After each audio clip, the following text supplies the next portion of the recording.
Sermon 178 de saint Augustin, suite. Quelqu'un objectera peut-être. Était-ce donc pour cet avare un si terrible châtiment que d'entendre Dieu lui dire, insensé ? Ah, c'est que dans la bouche de Dieu ce mot a un tout autre effet que dans la bouche d'un homme. Dans la bouche de Dieu, c'est une sentence. Le Seigneur, en effet, donnera-t-il à des insensés le royaume des cieux ? Et que reste-t-il sinon les peines de l'enfer à ceux qui n'auront pas ce royaume ? Vous croyez que nous parlons ici par simple conjecture ? Voyons la vérité dans tout son éclat. Pour revenir à ce riche qui voyait étendu à sa porte le pauvre couvert d'ulcères, il n'est pas dit de lui qu'il se fût approprié le bien d'autrui. Il y avait, est-il écrit, un riche qui se couvrait de pourpre et de lin fin, et qui chaque jour faisait grande chère. Il était riche, dit le Sauveur. Il n'est pas dit qu'il fût ni calomniateur, ni oppresseur des pauvres, ni ravisseur, voleur ou receleur du bien d'autrui, ni spoliateur des orphelins, ni persécuteur des veuves, rien de tout cela, seulement il était riche. Est-ce un crime ? Il était riche, mais de son propre bien. Qu'avait-il dérobé ? Ah, s'il avait dérobé, le Seigneur ne le dirait-il pas ? Cacherait-il ses fautes pour faire acception de sa personne, quoi qu'il nous défende de faire dans nos jugements, acception de qui que ce soit ? Veux-tu donc savoir en quoi consiste la culpabilité de ce riche ? Ne cherche pas à connaître plus que ne te dit la vérité même. Il était riche, dit-elle, vêtu de pourpre et de lin fin, et faisant grande chère chaque jour. Quel est enfin son crime ? Son crime, c'est ce pauvre couvert d'ulcères qu'il ne soulage pas, et ce fait prouve manifestement qu'il est sans entrailles. Car, mes bien-aimés, si ce malheureux qui gisait à sa porte avait reçu de lui le pain nécessaire, serait-il écrit qu'il désirait se rassasier des miettes qui tombaient de la table du riche ? Ce crime seul, cette inhumanité, avec laquelle il dédaignait le pauvre étendu devant sa porte, sans lui donner les aliments convenables, lui mérita la mort. Une fois enseveli et plongé dans les tourments de l'enfer, il leva les yeux et vit le pauvre dans le sein d'Abraham. Mais pourquoi plus de détails ? Là, il soupirait après une goutte d'eau. Lui qui n'avait pas donné une miette de pain, une avarice cruelle lui avait fait refuser.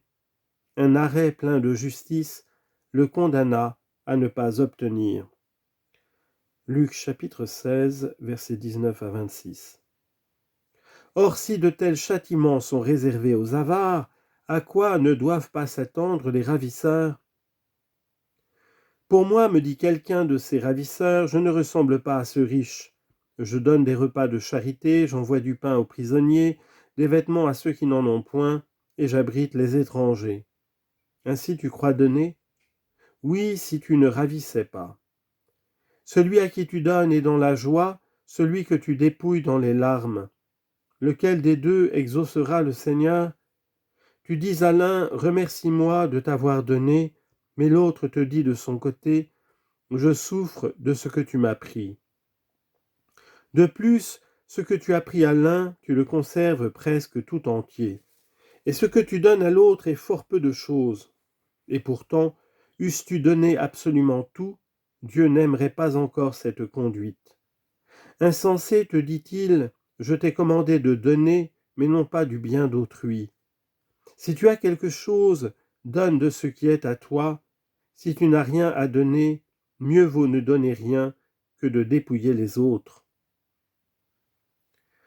Lorsque le Christ notre Seigneur siégera sur son tribunal et qu'il aura placé les uns à sa droite et les autres à sa gauche, il dira à ceux qui auront fait de bonnes œuvres, « Venez, bénis de mon Père, recevez le royaume. » Tandis qu'aux hommes stériles qui n'auront pas fait de bien aux pauvres, il parlera ainsi, « Allez au feu éternel. » Au bon, que dira-t-il encore ?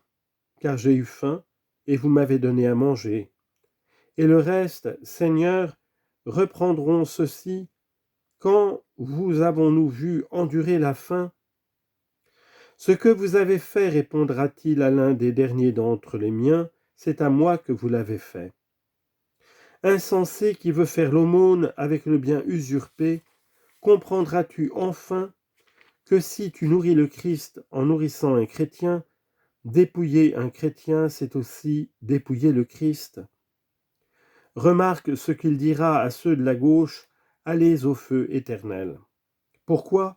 Parce que j'ai eu faim et que vous ne m'avez pas donné à manger. J'ai été nu et vous ne m'avez pas donné de vêtements. Matthieu chapitre 25 verset 34 et suivant. Allez, où? Au feu éternel. Oui, allez-y. Pourquoi? Parce que j'ai été nu et que vous ne m'avez pas donné de vêtements.